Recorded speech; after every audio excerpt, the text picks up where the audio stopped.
जहां बीसीसीआई के अध्यक्ष रोजर बिन्नी ने अपने पद से इस्तीफा दे दिया है। ये बड़ी खबर निकलकर सामने आ रही है क्रिकेट जगत से जुड़ी हुई।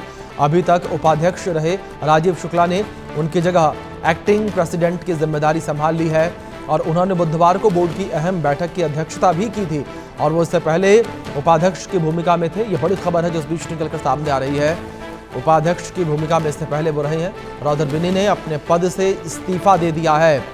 ये बड़ी खबर क्रिकेट जगत से जुड़ी हुई ये बड़ी और अहम जानकारी निकलकर सामने आ रही है, जहां रोजर बिन्नी ने अपने पद से इस्तीफा दिया। ये बड़ी खबर है और 2022 में उन्होंने अपना पदभार संभाला था और अब उन्होंने अपने पद से इस्तीफा दे दिया है। ये बड़ी खबर निकलकर सामने आ रही है। रोजर बिन्नी ने अपने पद से इस्तीफा दे दिया। ये बड़ी खबर निकलकर सामने आ रही है। राजीव शुक्ला बीसीसीआई के कार्यवाहक अध्यक्ष बने हैं। ये बड़ी खबर निकलकर सामने आ रही है। राजीव शुक्ला जो है वो बीसीसीआई के कार्यवाहक अध्यक्ष बने हैं। ये बड़ी खबर है जो निकलकर सामने आ रही है। रोजर बिन्नी ने अपने पद से इस्तीफा दिया। 2022 में रोजर बिन्नी ने पदभार ग्रहण किया था और रोजर बिन्नी ने अब अपने पद से इस्तीफा दे दिया है। ये बड़ी खबर है। रोजर बिन्नी ने इस्तीफा दिया और राजीव शुक्ला जो है बीसीसीआई के कार्यवाहक अध्यक्ष बने हैं रोजर बिन्नी के इस्तीफा देने के बाद। ये बड़ी खबर निकलकर सामने आ रही है। राजीव शुक्ला बीसीसीआई के कार्यवाहक अध्यक्ष बने हैं। तो बड़ी खबर है, जब तक अध्यक्ष का चुनाव नहीं हो जाता तब तक अध्यक्ष पद की जिम्मेदारियां राजीव शुक्ला निभाते हुए नजर आएंगे। ये बड़ी खबर है जो निकलकर सामने आ रही है। बीसीसीआई के अध्यक्ष रोजर बिन्नी ने अपने पद से इस्तीफा दे दिया है। ये बड़ी खबर है। अभी तक उपाध्यक्ष रहे राजीव शुक्ला ने कार्यवाहक अध्यक्ष की जिम्मेदारी संभाली है। ये बड़ी खबर है और उन्होंने बुधवार को बोर्ड की अहम बैठक भी की थी। इस बैठक की अध्यक्षता उन्होंने की थी। एक बड़ी खबर निकलकर सामने आ रही है। हैरान कर देने वाला फैसला भी से कहा जा रहा है। मीटिंग की अध्यक्षता वो करते हैं, उनके अंडर ये मीटिंग होती है और आज उनका इस तरीके से इस्तीफा। दरअसल रोजर बिन्नी जो है 70 साल के हो गए हैं। अभी उन्होंने अपना जन्मदिन मनाया और जो लोढ़ा कमेटी की जो तमाम सिफारिशें थी, रिकमेंडेशंस थी, वो सभी खेल संघों सहित बीसीसीआई पर भी लागू होती हैं। तो 70 के बाद वो अपनी पद पर बने नहीं रह सकते। तो ऐसी स्थिति में जो स्पोर्ट्स गवर्नेंस बिल आया था उसमें एक छूट दी गई थी और वो छूट ये थी कि आप अगर संबंधित खेल फेडरेशन में अगर अंतर्राष्ट्रीय संस्था जो है, अंतर्राष्ट्रीय महासंघ जो है, अगर वो आपको इसकी अनुमति देता है, वहाँ पर 75 साल की उम्र है या ज़्यादा उम्र है या उम्र की कोई सीमा नहीं है, तो आप उसको 75 साल भी कर सकते हैं। लेकिन जो आईसीसी है वहाँ तो कोई उम्र की कोई सीमा ही नहीं है। तो इस लिहाज से तो 75 साल तक ये बने रहने चाहिए थे। लेकिन अभी लोढ़ा कमेटी की रिकमेंडेशंस को ही माना गया है, उसी को अंतिम माना गया है, क्योंकि जो आईसीसी की जो चीज़ें हैं, जो आईसीसी के जो नियम विधान है, वो तब तक लागू होंगे क्योंकि स्पोर्ट्स गवर्नेंस बिल जो है अभी नोटिफाई नहीं हुआ है। इसमें 3-4 महीने लगेंगे। जब 3-4 महीने के बाद जब ये नोटिफाई हो जाएगा,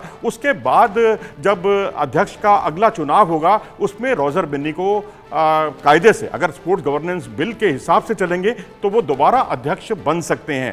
तो ये अब फैसला होगा। लेकिन आपने जैसा कि थोड़ी देर पहले बताया कि एपेक्स कमेटी की जो एपेक्स काउंसिल की जो मीटिंग हुई थी उसमें ये फैसला लिया गया और जब तक ये नियम विधान है कि अगर अध्यक्ष जो है उपलब्ध नहीं है या अध्यक्ष ने इस्तीफा दे दिया, किसी भी कारण से इस्तीफा दिया हो, तो उपाध्यक्ष जो है अध्यक्ष की जिम्मेदारी को संभालता है। तो राजीव शुक्ला क्योंकि उपाध्यक्ष रहे हैं बीसीसीआई के लंबे समय से, तो अब उनको ये कार्यवाहक जिम्मेदारी मिली है।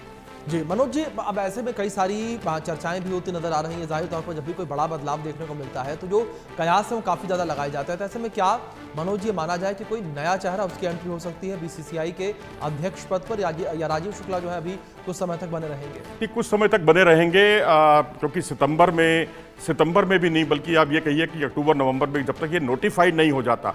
अगर नोटिफाई जो स्पोर्ट्स गवर्नेंस बिल हो जाता है और उसके बाद बीसीसीआई के चुनाव होते हैं तो रोजर बिन्नी उसके लिए बिल्कुल एंटाइटल होंगे।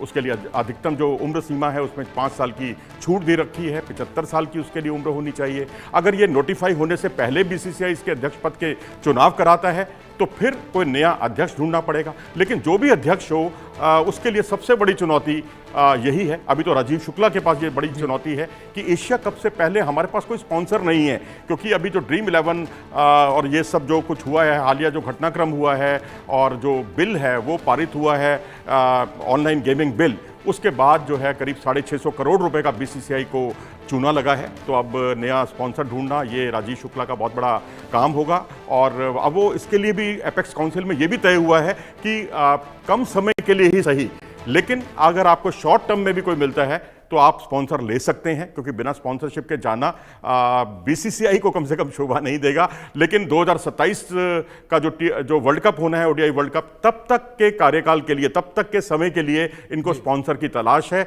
और उसके लिए अभी से जो है दौड़ धूप शुरू हो गई है। जी, मतलब ये माना जाए मनोज कि बीसीसीआई के लिए भी ये एक तरीके से दिक्कत, जहां एक और अध्यक्ष पद से रॉजर बिन्नी चले गए, दूसरी ओर स्पॉन्सर भी नहीं है और स्पॉन्सर लगातार खोजा भी जा रहा है।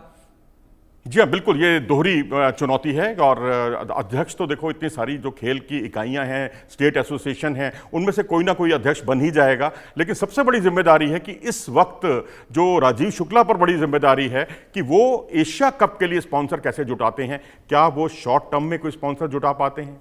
क्या वो लंबे समय तक, दीर्घकाल के लिए, यानी जो तकरीबन 2.5 साल का जो समय है, यानी 2027 वर्ल्ड कप तक, तब तक कौन सा स्पॉन्सर होगा? हालांकि कई बड़ी कंपनियों ने इच्छा दिखाई है, इच्छा जताई है, क्योंकि ऑनलाइन गेमिंग सबसे, ये किसी से छुपा नहीं है, क्योंकि चाहे वो ड्रीम 11 हो, चाहे माई 11 सर्कल हो, ये सब आईपीएल या बीसीसीआई के साथ जुड़े हुए थे। अब सब के सब हाशिए पर चले गए हैं। तो ऐसी स्थिति में अब एक बड़ी चुनौती खड़ी हो गई है। अध्यक्ष की तो कोई चुनौती नहीं है, क्योंकि इतनी सारी स्टेट इकाइयों में से कोई ना कोई अध्यक्ष बन ही जाएगा और हो सकता है रोजर बिन्नी इस पद पर दोबारा बने आ जाएं। लेकिन उसके लिए 3 से 4 महीने कम से कम चाहिए, उसके लिए वक्त चाहिए। और अब देखना दिलचस्प होगा कि भारत का जो अगला स्पॉन्सर जो होगा, टीम इंडिया का अगला स्पॉन्सर होगा, वो कौन होगा। बिल्कुल मनोज जी, अब देखने वाली बात यहां पर होगी कि अगला स्पॉन्सर कौन होगा और वहीं दूसरी ओर की अध्यक्ष अब भारतीय क्रिकेट बोर्ड का कौन बनता है। फिलहाल बहुत शुक्रिया।